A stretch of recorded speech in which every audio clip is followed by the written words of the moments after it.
pentosa fosfat. Jalur pentosa fosfat merupakan jalur metabolisme alternatif untuk oksidasi glukosa di mana tidak ada ATP yang dihasilkan. Produk utamanya adalah NADPH, agen reduksi pada beberapa proses anabolik, dan ribosa 5-fosfat, komponen utama nukleotida dan asam nukleat. Terjadi dalam dua fase. Yang pertama, fase oksidatif dan non-oksidatif. Terdapat dua fase pada pentosa fosfat. Fase oksidatif yang menghasilkan NADPH.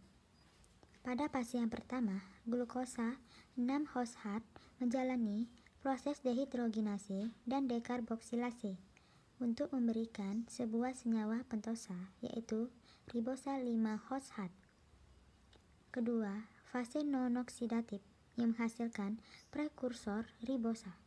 Pada fase yang kedua, ribosa 5-fosfat dikonversi kembali menjadi glukosa 6-fosfat oleh serangkaian reaksi yang terutama melibatkan dua enzim, yaitu transketolase dan transaldolase. Pengubahan glukosa 6-fosfat menjadi ribosa 5-fosfat diikuti dengan pembentukan dua molekul NADPH. Dimulai dari pembentukan pentosa fosfat terdiri dari 3 reaksi. Reaksi pertama, glukosa 6-fosfat dehidrogenase G6PD mengkatalis oksidasi glukosa 6-fosfat. Molekul kedua dari NADPH selama dekarboksilasi oksidatif dari 6-fosfoglukonat menghasilkan ribosa 5-fosfat. 6-fosfoglukonat dan NADPH merupakan produk reaksi ini.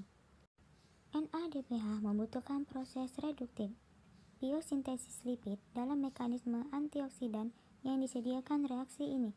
Karena itu, reaksi sangat aktif pada sel yang banyak mensintesis lipid. Contohnya, jaringan adiposa, korteks adrenal, kelenjar mamai, dan hati. NADPH juga merupakan antioksidan yang berguna. Antioksidan merupakan substansi penyedia oksidasi molekul lain.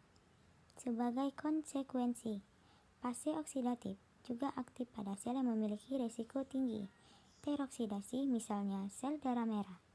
Berikut ini gambar fase oksidatif yang menghasilkan NADPH.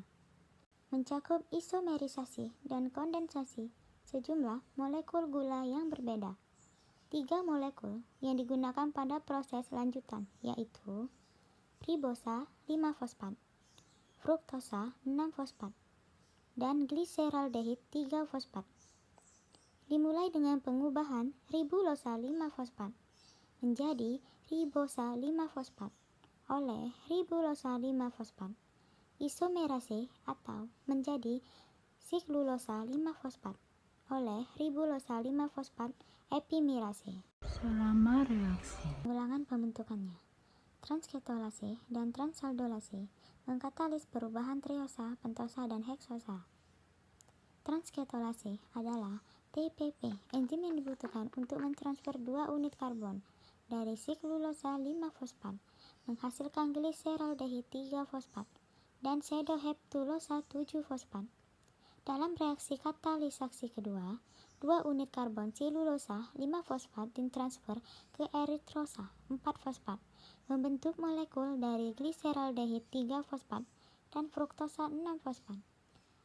Erditerosa 4-fosfat digunakan beberapa organisme untuk mensintesis asam amino aromatik. Transaldolase mentransfer 3 unit karbon dari ketosa ke aldosa. Pada reaksi katalisasi oleh transalsolase, 3 unit karbon ditransfer dari pseudoheptulosa 7-fosfat ke gliseraldehid 3-fosfat.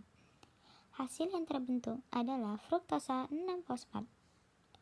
Produk hasil fase non-oksidatif ini adalah sintesis ribosa 5-fosfat dan hasil glikolisis gliseraldehid 3-fosfat dan fruktosa 6-fosfat. Ini adalah gambar dari fase non-oksidatif. Jika gula pentosa tidak dibutuhkan untuk reaksi biosintesis, metabolisme bagian non-oksidatif pada jalur diubah ke dalam glikolisis yang bisa terdegradasi jauh untuk menghasilkan energi untuk mengubah molekul prekursor untuk proses biosintesis. Jalur pentosa fosfat disebut juga penyeberangan heksosa monofosfat. Pada tumbuhan, jalur pentosa fosfat dalam sintesis glukosa terjadi dalam reaksi gelap fotosintesis.